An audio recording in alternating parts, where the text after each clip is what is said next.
Իրազեկ եղեք, ընտրություններին մնաց հաշվված ժամեր։ Սակայն եւ այդ խնդրում եմ ձեզանից մի բան.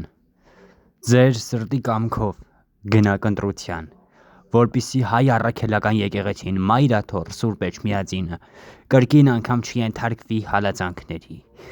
որպիսի սրբազաններ չկալանավորվեն, որպիսի թուրքը չհասնի իր ուզածին, չօգտագործի իշխանական բոլոր լծակները ձերբակալելու մեր քահանաներին, չփորձի հայի ինքնությունը ոտնահարելու եւ պահպանեք հայի ինքնությունը, որ եղել է հայ առաքելական եկեղեցին հայերի հիմնասյունը, եղել է Մայրաթոր Սուրբ Էջմիածինը միակ քրիստոնյա կառույցը, որը աջակցել է մեր բանակին։ Մի թողեք, որ պղծեն մեր Սուրբ եկեղեցին, մի թողեք, որ ոտնձգություն կատարեն մեր Սուրբ առաքելական եկեղեցու նկատմամբ, պահեք հայի գենը, պահեք ձեր քրիստոնեությունը, չընտրեք համար 16-ին, չընտրեք թուրքին,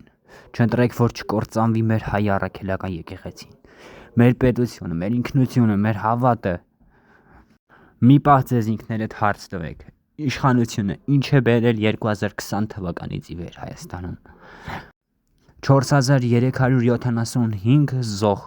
պատերազմների ընթացքում, դիմակավորված անձանց հարձակումը Մայրաթորի ուղղությամբ, կրոնի հանդեպ ոտնձգություն։ Եվ մի թողեք, որ ձեզ խաբեն ներկայիս իշխանությունները, մի թողեք, որ ձեզ գնեն գումարով, եւ մի թողեք ձեզ խաբեն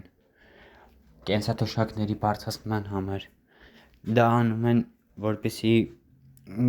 կենսաթոշակառուների քվեն ստանան։ Եվ ինչ է լինելու նրանց բանավեճը ադրբեջանցիների հետ 300,000, որ պետք է լցվեն Հայաստան։ Այդ հարցի պատասխանը կմնա մի քանի օրից, երբ